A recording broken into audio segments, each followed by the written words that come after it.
des slows des élèves sur les ondes. Bonjour chers auditeurs et auditrices, c'est les micros du collège Paul-Jean-Louis à Saint-Laurent-du-Maroni pour notre 4e émission. Bonjour Daniel, et oui déjà notre 4e émission. Nous sommes le mercredi 17 mai et voici le programme pour cet après-midi. Des actualités mode avec les dernières Air Jordan, des nouveautés pour les collégiens. Notre équipe est partie en reportage pour les devoirs faits qui seront rendus obligatoires l'an prochain. Un tour de la Guyane avec un chiffre du jour inquiétant, un micro-trottoir qui parle de l'aide guyanaise, puis un mot du jour festif. Je vais aussi vous parler d'une grande pauvreté sur notre territoire, puis nous pourrons profiter d'une chronique musicale surprise. Enfin, des notes plus légères avec une recette d'Afingui, une pointe sur la danse afro, ainsi que sur une série appréciée dans la classe Léna Rêve d'étoiles. Mais pour commencer la revue de presse avec Robertino et Forlan. J'adore les baskets, mais surtout les Nike. Fin avril, les derniers Air Jordan sont sortis. Le modèle s'appelle Air Jordan 1 Low. Ça sera la dernière Air Jordan. C'est Travis Scott qui est à l'origine et il est rappeur et travaille avec beaucoup de grandes marques comme Nike par exemple pour les Air Jordan. C'est une édition limitée. Les Air Jordan 1 Low sont vendus à $150 américains. Vous pouvez retrouver les points de vente de ce modèle sur Twitter. Le compte s'appelle KicksFinder. Faites vite si vous êtes intéressé. Merci Forlan et Robertino.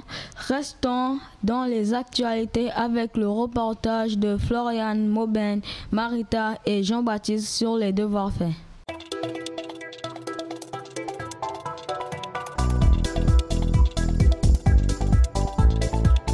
C'est Florian au collège Paul-Jean-Louis pour le reportage sur les devoirs faits.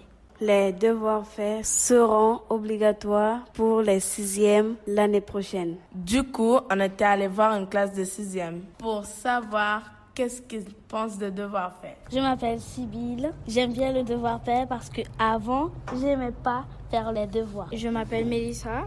J'aime bien les devoirs faits parce qu'à la maison, j'ai des difficultés. Je m'appelle Maïwin. J'avais beaucoup de difficultés à lire et quand je suis arrivée au devoir fait, j'ai fait des progrès. On est aussi allé voir les professeurs pour connaître leur avis. Je crois que ce qui est intéressant, c'est qu'il y a un prof pour pas beaucoup d'élèves. Du coup, ça permet de vraiment apporter un soutien individuel aux élèves qui s'inscrivent. En plus, ils sont volontaires, donc en général, on arrive bien à travailler. Les bénéfices du devoir fait, pour les élèves sont multiples. Les élèves en grande difficulté, ça leur permet de revenir sur ce qu'ils ont raté durant leur scolarité, les fondamentaux. Et pour ceux qui sont un peu plus en avance, ça leur permet de voir des notions de manière plus approfondie. Donc voilà, le devoir fait est un dispositif, à mon sens, très important pour les élèves, pour tout ce que je viens de citer. Je pense continuer l'année prochaine, puisque pour moi, ça a du sens. Donc il faut des personnels, que les personnels s'investissent dans cela.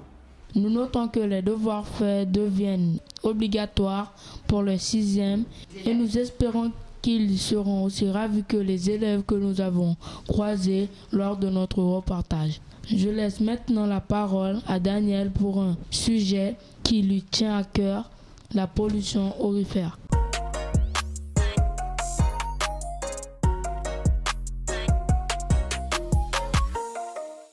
Oui, Arvignon, mon chiffre du jour, c'est 55%. 55%, c'est un chiffre donné par l'association WWF qui projette que plus de la moitié des forêts de Guyane vont disparaître d'ici 2030. Moi, ça me rend triste et inquiet. Sans les forêts, il n'y aura plus d'animaux. C'est l'orpaillage illégal qui est principalement responsable de ce désastre. Il y a aussi le mercure qui contamine la terre et l'eau. On va ensuite le retrouver dans le Maroni. En bref, la pollution en rivière est donc partout. L'association WWF a donc averti le président de la République car la situation est grave.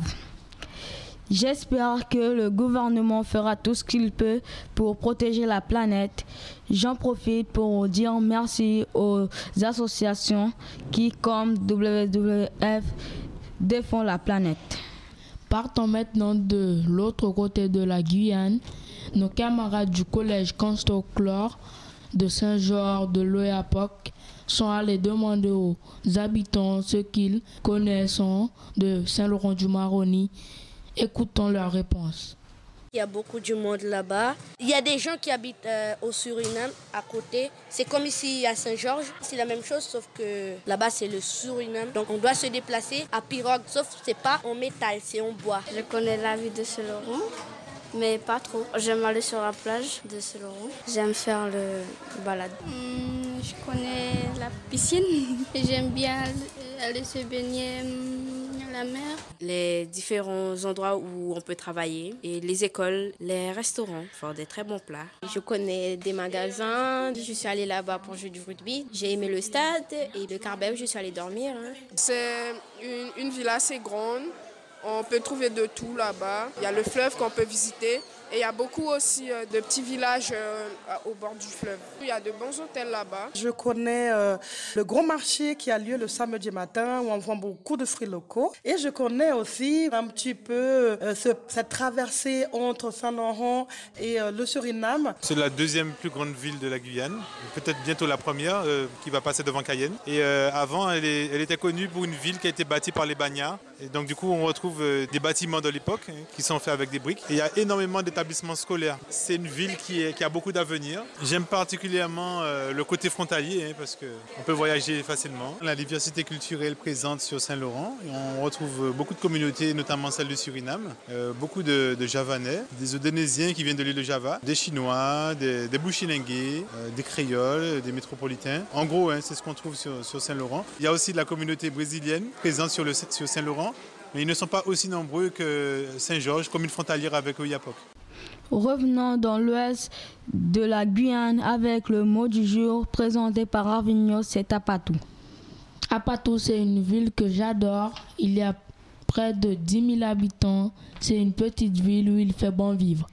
Depuis 2010, on peut y aller en voiture par la route. On peut aussi y aller en pirogue. Cela prend environ 2 heures depuis Saint-Laurent-du-Maroni. J'ai habité à Apatou pendant 3 ans. Je suis retourné ensuite car il y a une super fête qui a lieu en août. C'est la fête patronale d'Apatou. Il y a toujours de la bonne musique avec un DJ. Et moi, j'aime beaucoup danser. Rendez-vous l'été prochain pour la fête d'Apatou. Moi, j'y serai. Restons en Guyane avec Daniel qui va nous exposer un sujet de société, la grande pauvreté.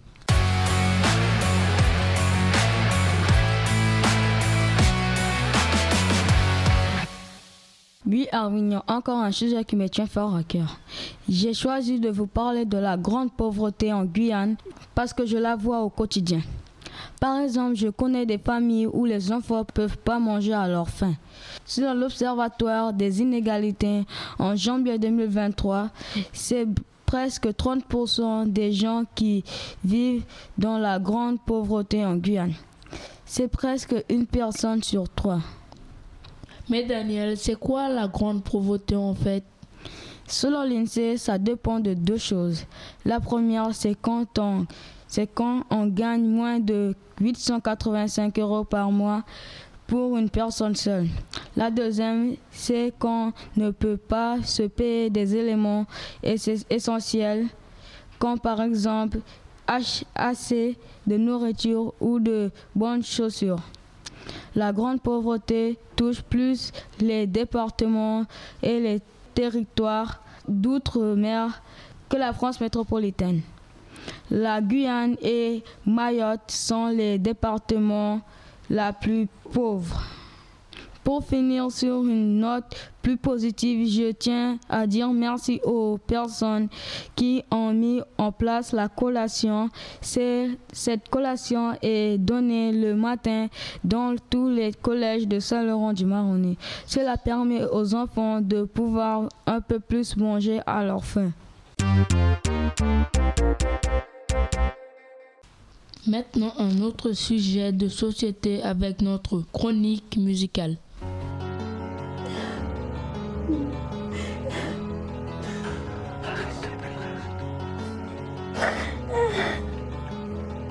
Elle va jouer avec ta soeur. Allez, vas-y.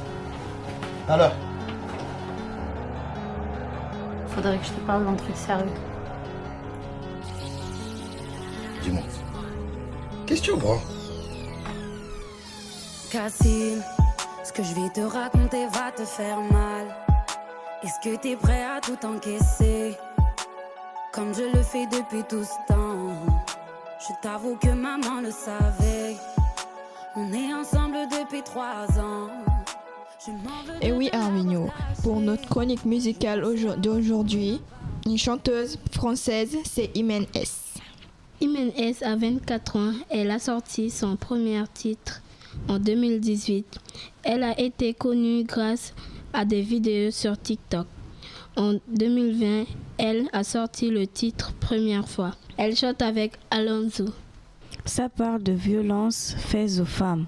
Sa chanson a été récompensée par des disques de diamant. Ça veut dire que sa chanson a été beaucoup vendue. Nous aimons beaucoup ces chansons. On aime la voix d'Imen, c'est très joli. On aime le rythme. Mais surtout, ce qu'elle dit, ça nous touche au cœur. En tant que fille, en tant que future femme, nous disons merci à Imen S de chanter pour toutes les femmes. Ce n'est pas la première fois qu'il fait ça. Je te connais, j'avais peur d'en parler. Qui t'a touché, dis-le-moi, dis-le-moi. Sur ma vie, je vais rentrer pour des années. Je sais qu'il me fait du mal, mais je l'aime. Malgré tout, je suis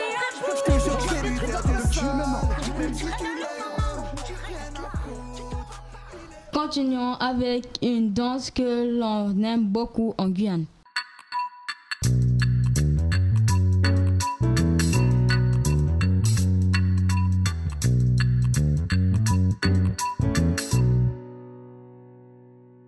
Alors Florian, de quelle danse vas-tu nous parler?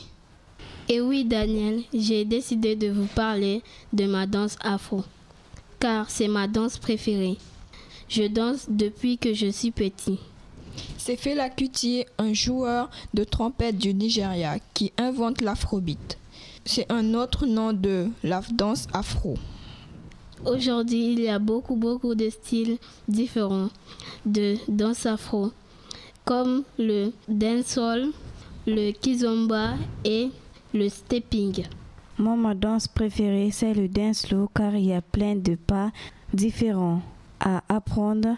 Ça peut nous faire bouger lentement ou vite selon les moments. Ça fait bouger tout le corps et on adore le rythme.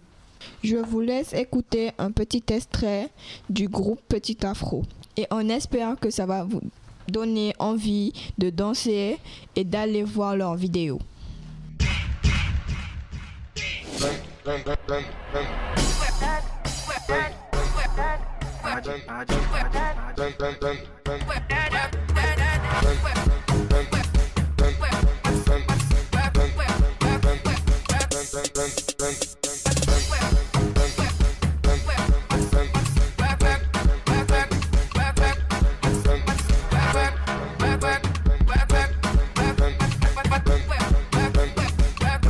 À suivre toujours de la danse avec une série télé très populaire. Enfin, nous allons vous parler de notre série préférée. C'est Lena Rêve d'étoiles. On suit Lena Gretzky, une jeune danseuse qui rejoint l'école de danse de l'Opéra de Paris. En réalité, Lena est une jeune princesse russe qui vit en 1905. Elle a 16 ans et elle a été envoyée en 2018 à Paris. On vous laisse découvrir cette série qui parle de danse, d'histoire, d'amour et d'amitié. Nous, on adore cette série parce que on aime la danse et on trouve que Lena a une super vie. Rendez-vous sur France 4 pour regarder avec nous. Pour terminer notre émission, Marita et Patricia vont nous partager une recette de famille. C'est la recette de la fingui.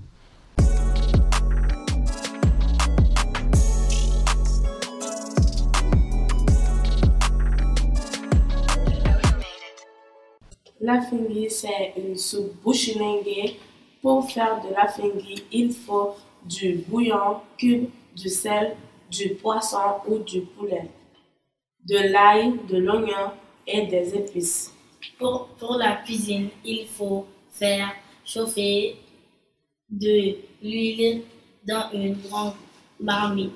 Ensuite, faire revenir les oignons et ajouter le poisson en cours d'eau et on met un couvert pour que cela cuise doucement. Il faut aussi préparer le manioc. On enlève la peau, on le lave et on prend une machine pour le mixer. Avec cette farine de manioc, on réalise des petits morceaux comme des petites boulettes. On retire la viande. Ensuite, on chauffe les poulets quelques minutes dans le bouillon. Il faut que l'eau soit bouillante. On remet ensuite les morceaux de viande ou de poisson au fur et à mesure. Bon appétit. Wow, encore une super émission, Vignon. Oui, Daniel, on en profite pour dire un grand merci à notre équipe technique, mais aussi à vous, les auditeurs. La semaine prochaine, vous serez avec nos camarades collège Constant-Clore de Saint-Georges. On espère vous retrouver nombreux pour notre prochaine émission qui sera déjà la dernière. Bon après-midi.